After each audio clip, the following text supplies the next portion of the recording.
우리가 누군가 당신을 위해서 기도하고 계십니다. 인사 나눕시다. 찬양 대석을 이쪽으로 또 옮겼는데 이 피아노가 여기 붙어 있으니까 소리가 잘 안 나서 이쪽으로 옮기게 됐으니까 양해하시고 또 잘 적응하시길 바랍니다. 오늘 제목은 돌아오게 하시는 하나님이십니다. 예레미야서는 크게 두 부분으로 나뉘어져 있습니다.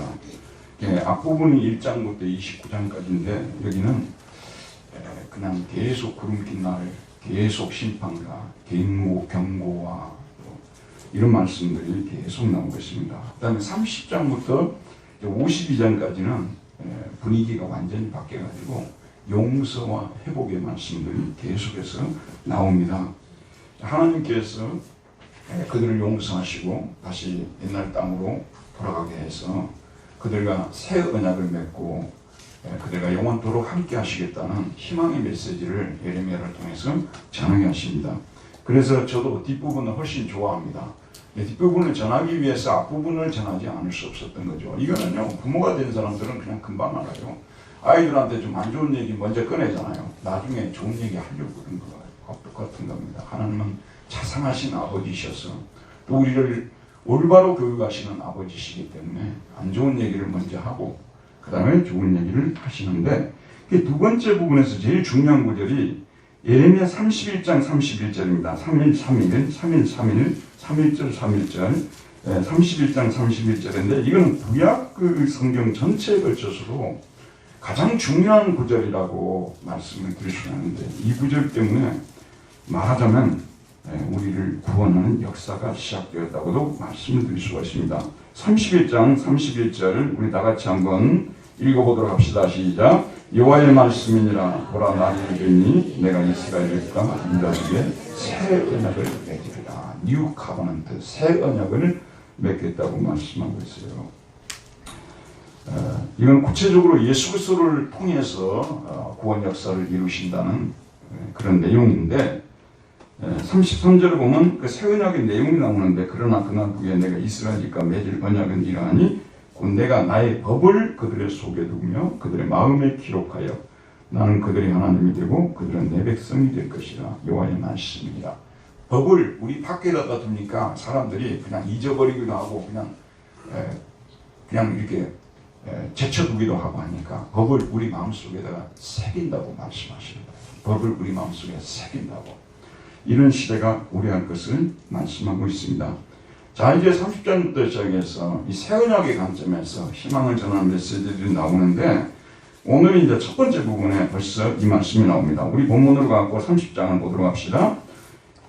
1절 2절 제가 읽겠습니다. 여호와께로부터 말씀이 예레미야에게 임하여 이르시니라. 이스라엘의 하나님 여호와께서 이와 같이 말씀하여 이르시기를 내가 내게 일러준 모든 말을 책에 기록하라. 자, 우리 3절 오늘 주제 구절이기도 합니다. 3절을 같이 읽읍시다. 여호와의 말씀이니라. 보라 내가 내 백성 이스라엘과 유다의 포로를 돌아가게 하는 날이 오리니 내가 그들을 그 조상들에게 준 땅으로 돌아오게 할 것이니 그들이 그 땅을 차지하리라. 여호와께서 말씀하시니라. 포로 생활 끝내고 이스라엘로 돌아가게 할 것이라는 희망의 메시지를 그들이 들었을 때 너무나 기뻐할 메시지를 전하게 하십니다. 자, 이 말씀을 통해서 하나님께서는 지금 바벨론에서 포로 생활을 하고 있는 이스라엘과 유다를 포로에서 해방시켜 다시 고국 땅으로 돌아오게 할 것이라고 약속하십니다. 지금 하나님의 백성들은 이방인들의 포로가 되어 압제에서 신음하고 있습니다. 그들은 이방인의 땅에서 살면서 포로가 되었는데 가장 아픈 부분은 포로가 되었기 때문에 안식을 누리지 못하고 있다는 것이죠. 여러분, 하나님께서 그들에게 이 포로가 되게 한 후에 여러 가지 것들을 뺏어버렸지만 가장 중요한 것이 안식을 뺏어버린 거예요. 여러분, 그곳에 예배를 드릴 수 있는 예배당이 있습니까? 그 사람들은 시나고게라고 합니다. 회당이라고 하는데 회당이 있었겠어요? 없었겠어요? 회당이 없죠. 회당이 없으니 안식일이 되어도 예배를 드릴 수가 없어요. 그 사람들은 금요일 저녁부터 시작해서 토요일 저녁까지 이제 그때까지를 안식일이라고 하는데 안식일을 지킬 수가 없어요. 자, 예배를 드리지 못하니 안식을 누릴 수가 없습니다. 한번 생각해 보세요. 유대인들이 포로 생활을 한다고 해서 의식주 문제로 그렇게 어려웠을까요?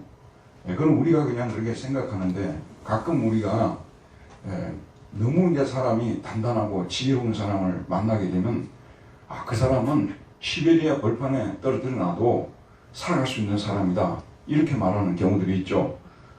그런 분들이 가끔 있어요. 너무 똘똘이하고 명철하고 인내심도 많고 이런 분들을 보면 그런 얘기가 나오는 말씀입니다. 여러분 잘 아시다시피 이 세계에 수많은 민족이 있지만 가장 똑똑하다고 이렇게 노벨상 수상자가 제일 많은 민족이 누구라고 하죠? 유대인이라고 하잖아요. 게다가 이 사람 독하기까지 해요. 똑똑할 뿐만 아니라 독하기까지 하다고 말이에요. 그러니까 제가 드린 말씀은 이 사람들이 바벨론에 가서 오늘날 이라크죠. 어제 저녁에 아시안게임 입장하는 거 보니까 이라크 인구가 굉장히 적더라고요. 이란하고 비교가 안 되더라고요. 이라크가 나는 큰 나라인 줄 알았는데 아주 적은 나라더라고요. 2천인가 인구 2천인가 밖에 안 되더라고요. 깜짝 놀랐어요. 근데 거기가 지금 바빌로니아거든요. 예전에 바빌로니아. 그 다음에 아시리아 아시죠?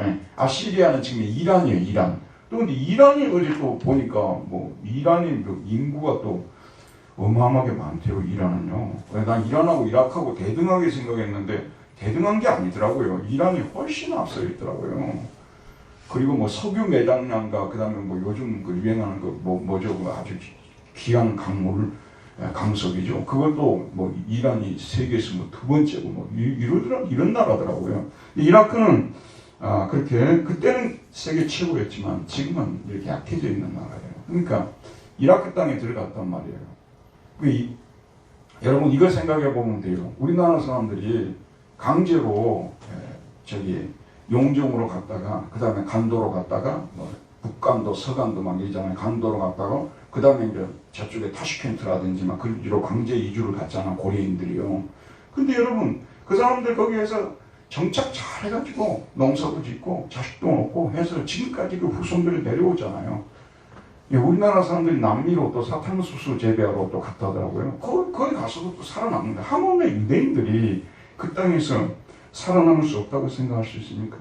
충분히 살아남을 수. 의식주 문제가 진정한 고통이 의식주의 고통이 아니라는 거예요.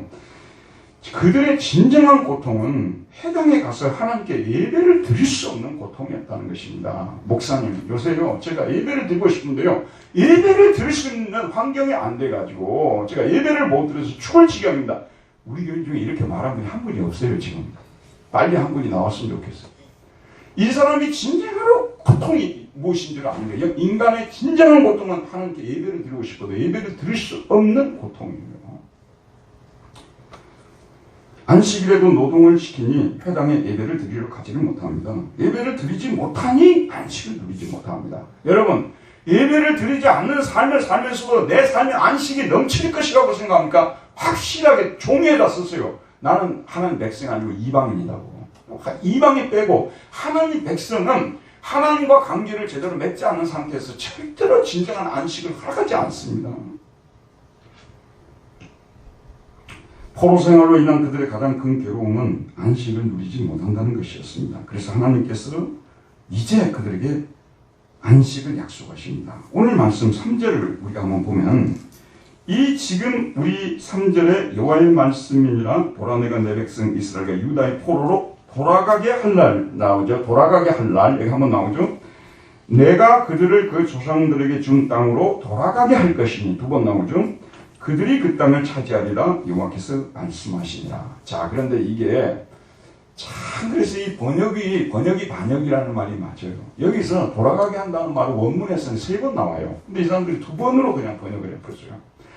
첫 번째는 뭐냐면 왜냐하면 그들이 돌아오게 될 날이 올 것이기 때문이다. 이렇게 되어 있어요. 여호와의 말씀이다 라고 말한 다음에 내가 내 백성 이스라엘과 유다의 포로들을 돌아오게 할 것이다. 샤보트라고 하는데 돌아오게 할 것이다.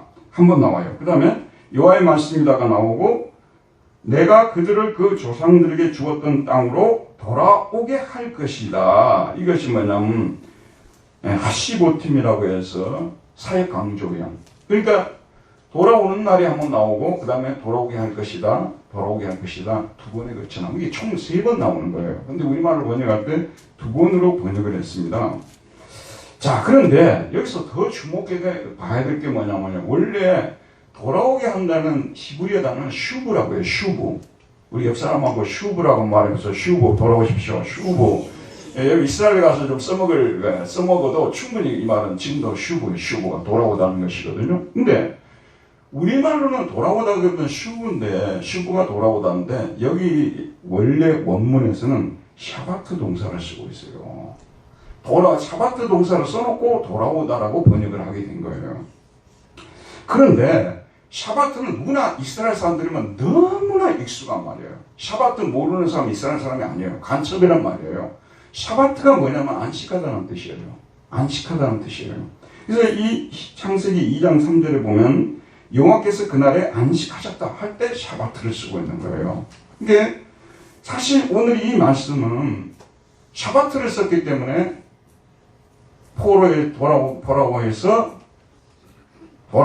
안식하게 할 것이다. 이렇게까지 번역을 해야 옳은 번역이에요. 여러분, 사바트에서 나오는 영어 단어가 뭐예요? 세버스잖아요. 안식일을 세버스라고 하잖아요. 그 사바트에서 나온 거예요. 그 히브리 사람들은 샤바트가, 자, 이것도 한번 공부해 봅시다. 오늘 히브리어 시간입니다. 옆에 분들에게 오늘은 샤바트입니다. 한번 얘기해 봅시다. 샤바트입니다. 샤바트입니다. 샤바트가 안식일이라는 뜻이에요. 안식하다는 뜻이죠. 샤바트가. 자, 이스라엘은 지금 포로로 끌려가서 예배를 드리지 못하다 보니 안식을 잃어버렸습니다. 그래서 이 포로라는 이 단어가 영어로 캡티버트인데 이 포로가 샤바트로 되어 있어요. 이게 뭐냐면 샤바트의 수동행위예요. 이게 포로가 누구냐? 안식을 빼앗긴 사람이라는 뜻이에요. 근데 우리말을 번역할 때 포로로 번역을 한 거예요. 포로 이퀄 뭐라고요? 안식을 빼앗긴 사람들. 쉬고 싶어도 못 쉬는 사람들. 여러분, 저 사람은 노동의 일의 포로가 됐다. 그러면 뭐예요? 쉬고 싶어도 못 쉬는 거예요. 쉬고 싶어도 못 쉬는 거죠. 일의 포로라는 말을 그렇게 쓰는 거예요. 안식을 뺏긴 자들. 이 사람들을 고국으로 돌아오게 해서 다시 안식을 주시겠다고 말씀하시는데, 그 다음에 뒷부분에 보게 되면 그 조상들에게 준 땅으로 돌아오게 할 것이다. 이게 하시보팀인데 사역강조행이에요. 사역강조행이란 말은 뭐냐 그러면요. 혹시라도 누가 못 돌아가게 하면, 이라크 사람들이 못 돌아가게 하면, 이라크 정부가 못 돌아가게 하면 그 사람들에게 압력을 가해가지고 돌아가게 만들어줄 것이라는 그런 말씀입니다. 그렇게 강력한 의지를 드러내고 있는 겁니다. 누구도 너희들이 돌아가는 걸 막지를 못하게 만들어주고 반드시 너희들을 고국으로 돌아가게, 거기서 안식을 누리게 해주시겠다고 약속하고 있습니다. 자, 여러분, 오늘 말씀을 샤바트로 번역해 보니까 좀 놀랍지 않습니까?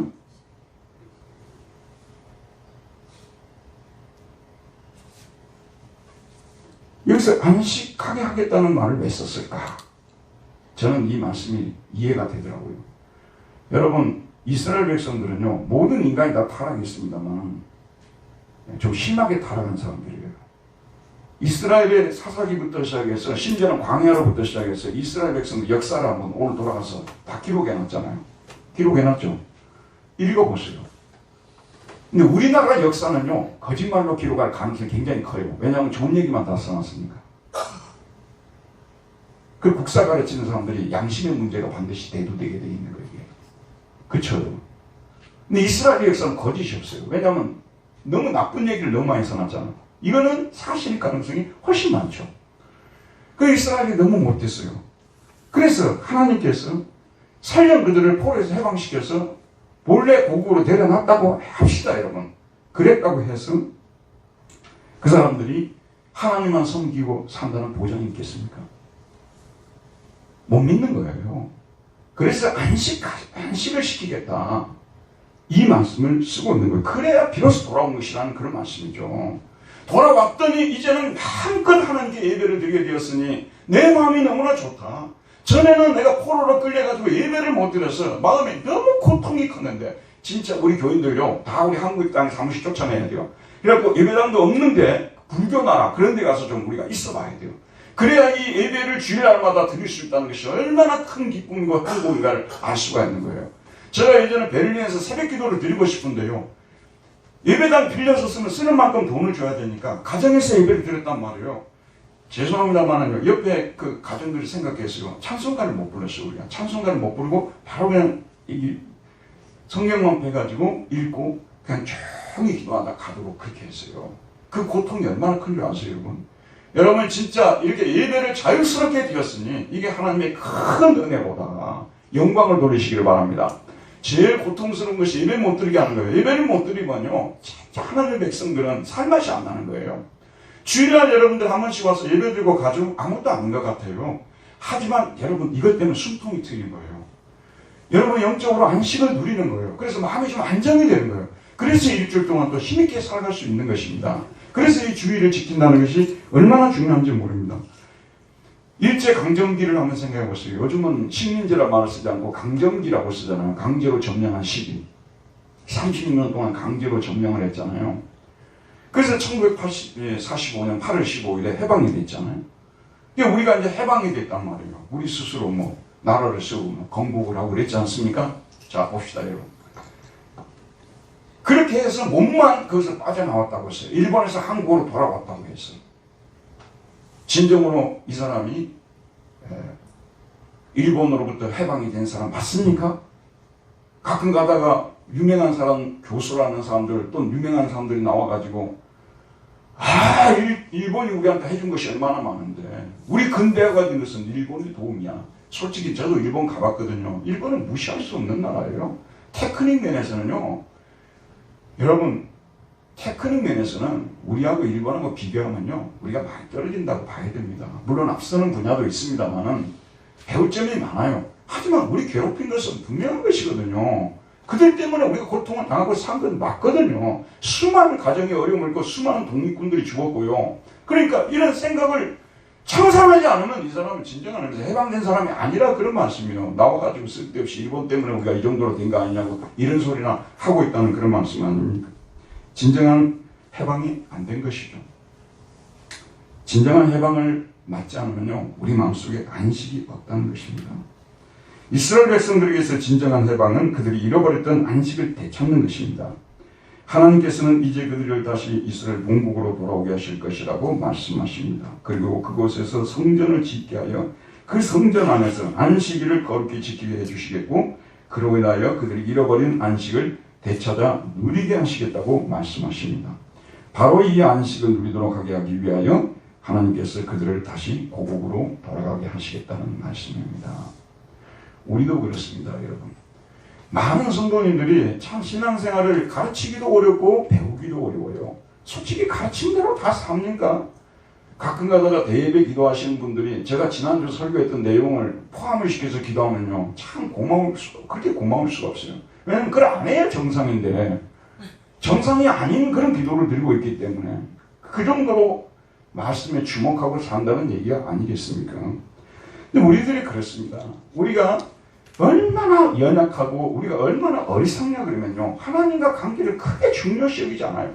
지금 자기 직장에서 뭐 자기 자리가 지금 포지션이 약간 위험하다 할 때는 그렇게 힘들고 예민할 수가 없어요. 그런데 영적인 문제에서는 뭐 하나님과 그런 관계는 뭐 내가 가지는 여러 관계 중에서 뭐 저 밑에나 있는 관계지, 이렇게 혹시라도 여러분 생각하신다면 그건 정말 잘못 생각하는 것입니다. 제일 높은 자리에 있는 이 관계가 무너져 버리면 다른 관계는 다 무너져 버립니다. 볼 것도 없습니다. 우리 하나님께서 하나님과 관계가 자꾸 틀어지잖아요. 그럼 하나님이 우리에게 돌아오라는 신호로 우리가 가지고 있는 것들을 하나씩 뺏어가 버립니다. 다 그게 이스라엘 그 애굽의 10가지 재앙과 비슷한 게 하나씩 손을 대서 사인을 줘요. 그런 애굽의 재앙과 다른 점이 뭐냐면 우리로 하여금 하나님께로 돌아오고 하나님과 관계를 채우심으로 하라고 신호를, 사인을 주는 건데, 근데 마지막에 하나님께서 뺏어버리는 것이 뭐냐면 안식을 뺏어버려요. 여러분, 우리 마음에 힘을 얻지 못하는 이것은요, 우리가 하나님과 관계가 지금 정상이 아니라는 것을 말하는 거예요. 아우구스티누스라는 사람이 여러분 잘 아는 대로 마니교회도 탐닉해보고 신플라톤주의에도 빠져보고 하나님 없이 뭔가 진리를 찾아보겠다고 헤맸는데 그 결론이 뭐냐, 마음이 안식이 없는 거예요. 그래서 고백로 앞부분에서 내가 당신 안에 돌아올 때까지 내 마음에 진정한 안식이 없었습니다. 그 말이 맞는 거예요. 여러분 생활할 때도 마찬가지예요. 생활할 때도 이런 내 마음이 너무 불편하고 내 마음 평화가 없고 안식이 없다. 내가 돈이 없는 것도 아니고 뭐 가족이 특별히 어려움이 없는 것도 아니고 다 그런 대로 내가 괜찮은데 왜 내 마음이 이렇게 불안하고 안식이 없을까? 하는 일이 잘 잡히지 않고 뭘 하긴 하는데 그게 또 재미있게 효율적으로 잘 이루어지지 않아요. 그럴 때는 모든 것을 스톱을 시키고 성경을 붙잡고 하나님과 관계를 회복하기 위해서 애를 써야 돼요. 이번 주 목요일 날 사실 이거는 설교 원고에 없었거든요. 제가 지금 이 원고에 없는 얘기를 하는 이유가 뭐냐면 부엌에서 시간을 좀 연장을 시켜달래요. 설교를 조금 오래 해달랍니다. 그래서 제가 지금 이 없는 얘기를 살짝 넣는데 뭐 간접적으로 설교하고 연결이 돼 있어. 사실 목사가 이 힘든 일이 많아요. 오늘은 제가 마음먹고 설교를 짧게 하려고 결심하고 올라갔거든요. 근데 딱 오늘 부엌에 제가 너무 짜장면 하신대요. 근데 목사님 오늘 설교 좀 길게 해주셔야 합니다. 그래서 이번 주제가 이제 목요일쯤 됐을 거예요. 아주 몸이 피곤한 거예요. 몸이 피곤하고 그리고 막 저는 이제 나머지 하루에 한 2시간, 2~3시간은 공부를 하는데 공부 잘 안 되고 산책을 해도 막 그렇고 마음도 별로 그렇게 이렇게 평화롭지도 못하고 어수선하더라고요. 그래서 제가 이제 모든 걸 스톱을 시키고 그동안 성경 읽기를 이제 여행을 좀 하고 하다 보니까 많이 밀렸어요. 그래서 제가 지금 어떤 부분을 살짝 뛰어넘고 에스겔서 맞춰가지고 지금 읽는데 에스겔서 뒷부분을 많이 못 읽었어요. 이번 주가 다니엘 호세아까지 와 있잖아요. 많이 읽으니까 무슨 얘기 하는지조차도 모르는 분들이 많아요. 다니엘 호세아에 와 있어요. 우리 성경 지금 읽기가. 지금 오늘 호세아까지 읽어야 되는데 그래서 제가 목요일날 이제 다 스톱을 시키고 에스겔서의 분량이 상당히 많아요. 그걸 이제 쭉 이렇게 다 스톱을 시키고 에스겔서를 쭉 이렇게 읽어가는데 마지막까지 읽었어요. 마지막까지 다 읽고 나니까 저는 이런 일들을 자주 경험하기 때문에 뭐 새로운 것은 아니지만 항상 속았어 내가. 이렇게 실천하지 못하고 가는 경우들이 있어서 솔직히 목사가 되는 것이요 다른 직업에 비해서 그렇게 많이 어려운 거 아니에요. 여러분도 충분히 할 수 있어요. 근데 뭐가 뭐냐면 자기가 말한 대로 살아야 된다는 부담이 굉장히 커요. 교회에서 성경 읽기를 목사가 하자 해놓고 목사가 안 읽으면 꼭 어떻게 할 거예요, 그거요? 기도 열심히 합시다. 목사가 기도 열심히 안 하면 꼭 어떻게 되는 거예요? 그냥 하나님과의 그런 관계에 양심의 문제가 있기 때문에 그래서 목사가 어려운 직업이라고 말할 수가 있어요. 여러분들은 말한 대로 뭐 안 산다고 해서 누가 뭐 시비 걸거나 그러지 않을 거예요. 그런데 그래서 이제 성경 읽기를 제가 하자고 했기 때문에 성경 읽기를 이렇게 따라가는데 하나님께서 은혜를 주셔서 또 목요일 날도 큰 은혜를 주셔서 그냥 그걸 딱 읽고 나니까 다시 막 영혼이 소생이 되고 마음이 안정이 되고 그리고 또 공부를 하는데 공부가 또 그렇게 잘 돼요. 또 그런 날은 또 그렇게 공부하지 않아요. 그래서 하나님 살아계신 하나님 제가 부인을 할 수가 없습니다. 고백을 하지 않을 수가 없어요. 아니 어떻게 이렇게 거짓말처럼 이 기계가 작동한다 돈을 내면 땡그랑하는 순간에 기계가 작동이 되는 것처럼 기계적인 것은 아니지만 근데 어떻게 이런 일이 일어날 수가 있냐고. 이런 일을 제가 자주 반복하지만 이번에도 또 그런 은혜를 받았어요. 제가 여러분에 드리고 싶은 말씀은요. 인생이 좀 꼬이고 막 힘들고 마음이 불안하고 막 그럴 때 있잖아요. 그럴 때는 다 스톱을 시켜야 돼요. 모든 걸 스톱을 시키고 성경을 들고 하나님 앞에서 이제 기도하면서 성경을 읽어나가면 하나님께서 놀랍게도 이 마음의 평화를 주기 시작해요. 마음의 평화가 임하게 되면 그 다음에 자기가 하는 일에 있어서도 또다시 창조 욕구가 막 일어나게 돼요. 그래서 난 항상 구속신앙과 창조신앙은 같이 가지 따로따로 안 한다고 해요. 구속의 은혜가 임하게 되면요. 자기가 하는 일에 대해서 막 욕구가 생겨요. 하고 싶은요. 근데 이쪽이 아주 흐리해져 보잖아요. 하나님과 관계가 흐리해져 보잖아요. 그러면 이쪽도 그렇게 막 잘 될 것 같은데 그게 아니라는 거예요. 우리 옆에 분들하고 창조신앙과 구속신앙은 같이 갑니다. 한번 서로 인사 나눕시다. 창조신앙과 구속신앙은 같이 갑니다. 이거는 같이 가는 거예요. 따로따로 갈 수가 없어요. 그래서 은혜를 받은 사람들은 창조를 갖다 굉장히 소중히 여기고 창조는 또 하나님의 은혜가 없이는 되어지는 게 아닙니다. 이 신앙은 정말 오늘 우리와 같은 이 시대에 강조가 돼야 될 신앙이라고 저는 생각합니다. 자, 그런데 이제는 문제는 이 사람들이 하나님께로 돌아갈 때가 되었다는 것을 아는 거예요. 근데 문제가 어디냐면요, 하나님께 돌아가는 문제가 이게 TV 이번에 아시안 게임 축구 보다가 아니면 뭐 다른 거 보려고 돌리는 것처럼 리모트 컨트롤처럼 쉬운 일이 아니야. 인간이 얼마나 교만한 줄 아세요? 다른 문제는 몰라도 하나님께 돌아가는 문제는 내 마음대로 할 수 있다고 사람들이 생각해요. 그건 자기 마음이야. 하나님께 돌아가는 게 절대로 자기 마음대로 할 수가 없어요. 하나님께서 돌이켜 주셔야만 하는 거예요. 돌아갈 수 있는 힘을 주셔야 하고 은혜를 주셔야만 하는 거예요. 설교도 내가 오늘 은혜 받아야 된다고 해서 은혜 못 받는 거예요. 은혜의 때가 임하는 거예요. 어느 순간부터는 말씀이 쏙쏙 들어오는 거예요. 이게 하나님께서 이제 정해놓은 형벌들을 다 받게는 후에 하나님께서 은혜를 베푸시는데, 근데 이 하나님과 관계를 잘 배워야 되는데요. 사실 우리 부모와 자식과 관계가 많이 이게 연결이 될 수가 있어요. 하나님께서도 우리에게 벌을 정하실 때 이렇게 이렇게 단계를 정해놔요. 그런데 대체로 하나님의 형벌의 마지막 단계에서는 매우 무서워요. 그래서 오늘 4절 5절이 그냥 나온 말씀이 아닙니다. 우리 4절 5절을 같이 한번 읽어보도록 합시다. 30장 4절 5절입니다. 시작. 여호와께서 이스라엘과 유다에 대하여 하신 말씀이 이러하니라. 여호와께서 이와 같이 말씀하시되 우리가 무서워 떠는 자의 소리를 들으니 두려움이요 평안함이 아닙니다. 무서워 떠는 자의 소리, 콜, 하라다. 콜은 소리란 뜻이에요. 우리도 영어로 콜이잖아요. 근데 히브리어도 콜이 소리란 뜻이에요. 하라다. 왜냐면 무서워 떠는 자의 소리예요. 두려움, 파하던데 영어로 트렘블링입니다. 다다다다 떨리는 거예요. 평안함, 샬롬, 샬롬이 없다 이렇게 되어 있어요. 이게 이제 하나님께서 이스라엘을 돌아오게 하는데 마지막 벌을 주고 돌아오게 하겠다 그런 말씀이에요. 그 마지막 벌들이 이런 걸 나온다는 건데 6절에 보면 너희는 자식을 해산하는 남자가 있는가 물어보라. 어찌하여 모든 남자가 해산하는 여자같이 손을 자기 허리에 대고 모든 얼굴이 겁에 질려 새파래 졌는가. 남자가 아기를 낳을 수가 없죠. 근데 얼마나 고통스러우면요, 남자가 이 막 허리에다 아기 낳는 사람처럼 이렇게 막 손을 대고 얼굴이 막 새파랗게 질리는 그런 고통의 시간을 가질 것이라고 말씀하고 있어요. 그리고 하나님의 마지막 형벌이 실행되는 날은 엄청난 날이 될 것이라고 말하는데 7절에 보면 슬프다 그날이야 그와 같이 엄청난 날이 없으리라. 가로우리라는 것은 영어로 그레이트입니다. 엄청난 날이 없을 것이라. 그날은 야곱의 환난의 때가 됨이니라. 에트차라. 야곱의 환난의 날.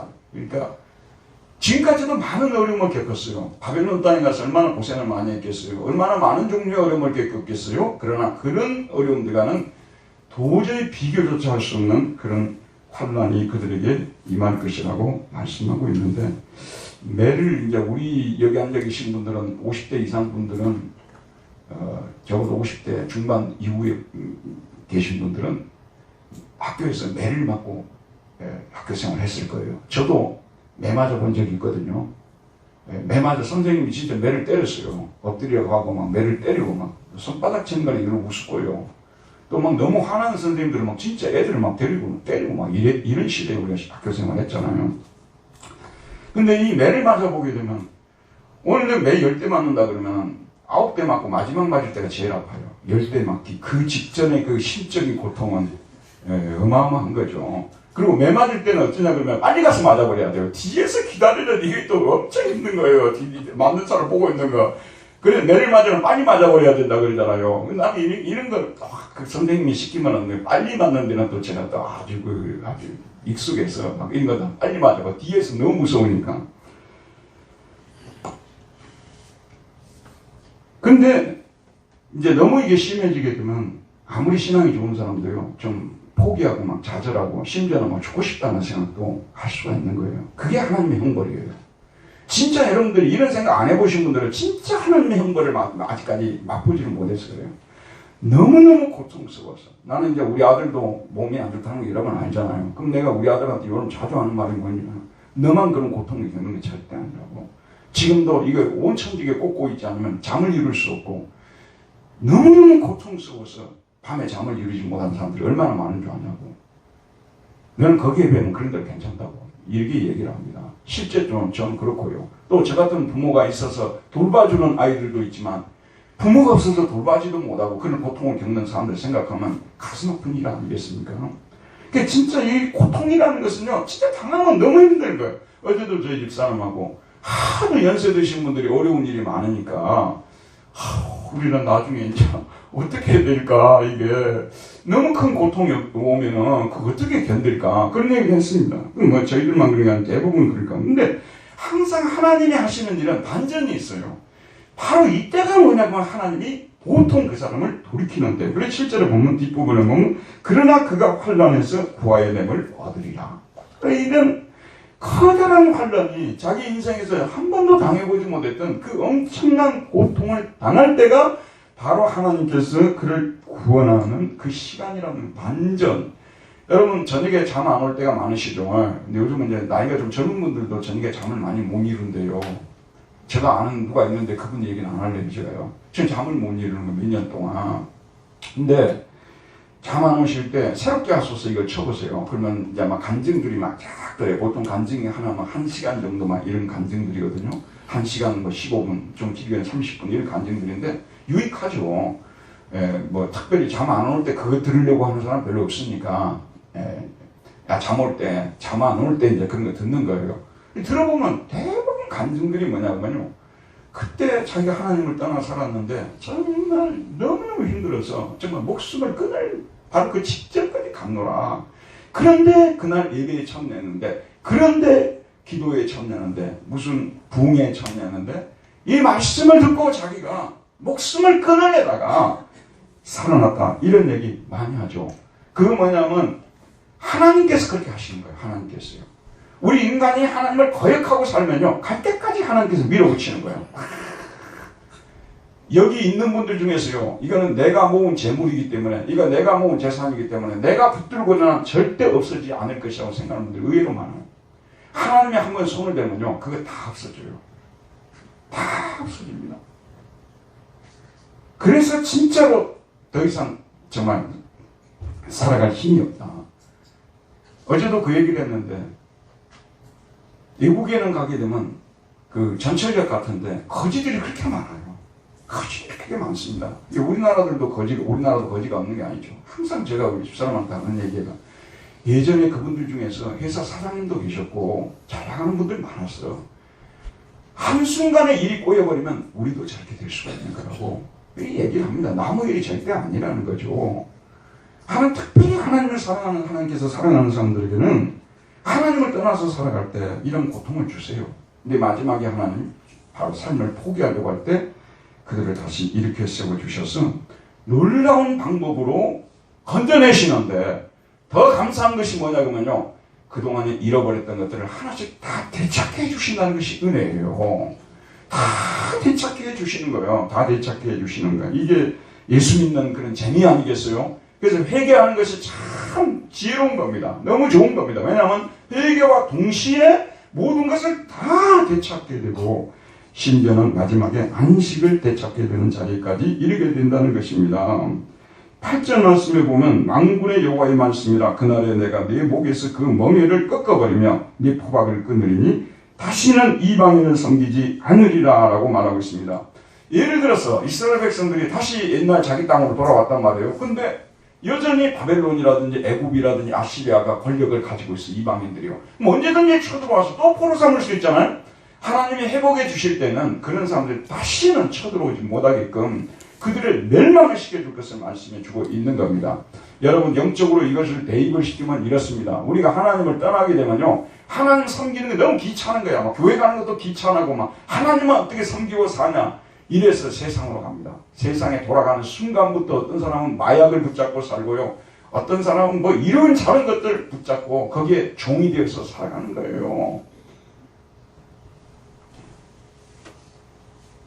하나님께서 돌아오게 하실 때는 그런 것들이 다시는 쳐다보기도 싫은 거예요. 옛날에는 막 그렇게 세상의 즐거움, 너무너무 재밌었던 것들이 쳐다보기도 싫고, 이제는 교회 가서 예배드리는 이것이 나에겐 제일 좋다, 제일 행복하다, 이렇게 되는 것입니다. 그들이 하나님 여호와를 섬기며 9절에 내가 그들을 위하여 세울 그들의 왕 다윗을 섬기리라. 이제는 예배드리는 것, 이제 다시는 하나님께서 그들로 하여금 예배를 방해하는 세력들을 없애주시겠다고 말씀하시는 거예요. 그날의 구원의 날에는 너희들 예배를 가로막는 세력들 모두 다 색출해서 건거하고 너희들 예배를 막는 세력을 완전히 뿌리 뽑아주겠다. 없애주겠다. 이게 구원이에요, 여러분. 예배 드리는 이제 어려움이 없잖아. 저도 이제 구원을 받은 사람 아니에요. 지금 저를 예배를 방해하는 사람이 없어요. 제 마음대로 와서 예배를 드리게끔 하나님이 저를 구원해 주신 거예요. 여러분도 마찬가지고요. 그 다음에 나온 말씀은 뭐냐면 내가 그들을 위해 세울 그들의 왕 다윗을 섬기리라. 여러분 이거는 지금 예레미야서 아니에요. 다윗은 그 전에 살았잖아요. 근데 이거는 앞으로 오실 예수님을 지금 예표하는 말씀이라고 볼 수가 있는데 이 현실적으로 이 시대의 현실에 적용을 시켜보게 되면 훌륭한 하나님을 경외하는 그런 지도자를 주셔서 정치적 안정을 이루어주게 하실 것이라는 말씀입니다. 영적 안정, 이스라엘의 역사를 보게 되면요. 이거 예수 안 믿는 사람들은 이렇게 역사를 해석할 수가 없어요. 해석해서도 안 되고요. 우리가 하나님 믿는 사람들은 역사를 보게 되면 거의 다 영적인 이 문제에 정치적 문제가 걸려 있다는 것이 다 우리는 알 수가 있어요. 하나님과 관계가 바로 되지 않고 왕부터 시작해서 백성들이 하나님을 제대로 섬기지 않으면 그 나라는 계속 기울어지는 거예요. 이방들의 침략을 받고요. 그러죠, 여러분? 그리고 영적으로 그들이 하나님께 돌아와서 회개하고 바로 서게 되면은 그래서 성전이 제대로 되고 제사가 바로 세워지게 되고 예배가 회복이 되게 되면 정치적 안정도 이루고 있다는 것을 우리는 이 이스라엘의 역사를 통해서 볼 수 있지 않습니까? 그 다음에 이제 마지막 11절 봅시다. 10절입니다. 여호와의 말씀이니라. 그러므로 나의 종 야곱아 너는 두려워하지 말라. 이스라엘아 놀라지 말라. 내가 너를 먼 곳으로부터 구원하고 내 자손을 잡혀가 있는 땅에서 구원하리니 야곱이 돌아와서 태평과 안락을 누릴 것이며 두렵게 할 자가 없으리라. 태평이란 거예요. 태평성대 아니에요? 이거 뭐냐면 다윗 시대를 보면 되는 거예요. 결국은 하나님을 이들을 다시 돌아와서 회당을 짓게 만들고 예배를 회복해서 안식을 누리게 하고 정치적 안정을 누리고 그 나라가 태평성대가 되게 하실 것이다. 이렇게 우리 교회로 한번 적용을 시켜봅시다. 우리 교회 예배를 방해하는 모든 세력을 하나님 다 없애주시고 그 다음에 좋은 지도자를 모아서 안정을 이루게 하시고 그로 인해서 나타나는 결과가 뭐냐면 모든 성도들의 삶이 안정이 되고 모든 성도들의 삶이 평화롭게 되어진다는 것. 저는 이런 믿음을 가지고 있습니다. 교회가 교회다워지게 되면요. 이 시대의 제일 중요한 관건이 뭐냐면 교회가 교회다워지는 거예요. 교회가 교회다워진다는 것은 하나님과 관계가 우선이 돼야 된다 그 말이에요. 모든 것보다도 여러분의 관심사가 하나님이 돼야 되고요. 하나님과 관계가 회복이 되지 않습니까? 그러면 교회도 안정이 됩니다. 교회가 안정이 된 결론이 뭐냐면 성도들의 삶이 그렇게 험상궂게 전개가 안 된다 그런 말씀이에요. 대부분의 교인들의 삶이 물론 하나님 주는 고난도 있지만 안정이 되고 평화롭게 되고 교인들 만나는 기쁨이 쏠쏠한 거예요. 오늘도 우리 교인 누가 보고 싶은데 빨리 교회 가야 되겠다. 그리고 끝나면 또 오늘 짜장면이 나올 텐데 그걸 또 오늘 얼마나 맛있을까. 이런 기대 속에서 교회 생활하게 되니까 교회 오는 것이 기쁨이 되는 거예요. 여러분 교회가 편안하지 않으면요 어찌 되는 줄 아세요? 교회 가기가 싫은 거예요. 사람들 보기도 싫고요. 예배 드리고 바로 가버리고 싶고요. 물론 초신자들 그렇게 하는 건 당연한 겁니다만 이렇게 되어지는 것입니다. 이게 영적으로 구약 전체를 다 읽어보세요. 다 이런 식으로 되어져 있습니다. 이렇게 안 되어 있는 성경이 없어요. 항상 하나님과 관계, 예배를 드리는 그래서 난 여러분들 21세기가 됐어요. 요 유튜브 시대 아닙니까? 그렇기 때문에 사람들이 유튜브로 들으면 되지 뭐. 물론 다 못 나오시는 분들은 유튜브로 새벽 기도도 듣고 또 수요 성경 공부도 유튜브로 참여할 수 있어요. 충분히 그럴 수 있어요. 그러나 주일만은 여러분들이 길게 오려고 애를 써야 됩니다. 언젠가부터 여러분이 안 오고 싶은 때가 있잖아요. 안 오고 싶으면 계속 안 오고 싶어요. 그러면 안 오고 싶은 결론이 뭐냐면 다시는 올 수 없는 상태로 가버립니다. 시대가 이런 시대가 될수록 여러분 하나님을 가까이 하기 위해서 교회에 모이기에 더 힘써야 되는 거예요. 매일 오도 필요는 없지만 적어도 주일은 꼭 와야 된다는 그런 생각을 가지고 말씀을 듣고 하나님과 관계가 회복이 되게 되면 그 다음에 여러분 가정의 안정도 여러분들이 막 재주와 그 다음에 뭐 물질과 또 여러분들은 막 책략을 통해서 가정의 안정을 이루고 막 직장생활도 내 힘으로 되는 게 없어요. 하나님이 도와주셔야만 풀리게 되어 있습니다. 우리 신앙인들의 삶은 적어도 그래요. 안 믿는 사람들은 해당 없는 얘기예요. 그러나 적어도 우리 믿는 사람들은 하나님이 그렇게 우리를 간섭하시고 이렇게 되어지는 것이죠. 자, 오늘 이 말씀을 우리가 묵상을 하면서 저와 여러분들 할 수만 있으면 우리 인생에서 안식이 지금 내가 요즘 와서 살아가는 것이 너무 불안한 거예요. 마음에 평화가 없어요. 돈이 없어서도 아니에요. 가족이 특별히 어려워서도 아니에요. 그런데도 불구하고 심령의 평화가 없고 뭔가 안정이 되지 않고, 이렇다면 여러분 하나님과 관계를 점검하는 데서부터 시작하시길 바랍니다. 성경을 들고 읽으면서 내가 혹시 하나님과 뭔가 좀 하나님보다 더 사랑하는 것은 없는가, 그런 것들을 솔직히 저를 비롯해서 우리 모두가 좀 회개할 것을 회개해야 되는데, 그 중에 대표적인 것이 뭐냐면요, 내가 좋아하는 영화나 TV나 이런 거 볼 때는 2시간, 3시간씩 그런데 뭐 빠져 있으면서 시간이 왜 이렇게 빨리 가 이렇게 하면서 성경을 죽어도 안 읽는 이거는요, 진짜 우리가 돌아봐야 될 부분이에요. 진짜 우리 잘못하는 거예요. 우리가 가장 좋아하는 것들을 어떤 때는 멈출 줄 알아야 되고요. 그리고 하나님과 관계에 총력을 기울여야 될 때가 있어요. 어찌하여 365일인데 한 번도 새벽 기도로 올 수 없냐 그 말이에요. 그 정도 영적인 갈급함이 없습니까 여러분? 적어도 새벽에 못 오면 금요기도 같은데도 한 번씩은 나올 수 있잖아요. 그것도 끝까지 안 나오는 것이, 그것이 무슨 여러분 뭐 올바른 것이 아니라고 생각해요. 저는 하나님과 관계를 최우선으로 해야 된다는 것을 저 자신이 정말 오랫동안 경험한 것이고요. 성경에 나와 있고 그것이 결국은 여러분의 복이 된다는 이런 생각을 가지고 오늘도 이 말씀을 전했으니까요. 저와 여러분 모두 안식을 회복하기 위해서 애를 쓰시기를 바랍니다. 기도하겠습니다. 하나님 감사합니다. 오늘도 생명의 말씀을 우리에게 보내주셔서 우리 인생의 안식이 깨지게 된 것이 결국은 우리가 하나님의 계명을 불순종함을 통해서라는 사실을 깨닫게 해주시고, 하나님보다 더 사랑하는 것들이 많았기 때문에, 있었기 때문에 이런 자리에 오게 되었다는 것을 생각하면서 다시 한번 하나님과 관계를 회복하기 위해서 최선을 다할 수 있는 우리 모두가 되도록 은혜 베풀어 주옵소서. 예수님 이름으로 기도했습니다. 아멘. 다 같이 찬송가 525장을 부르시겠습니다.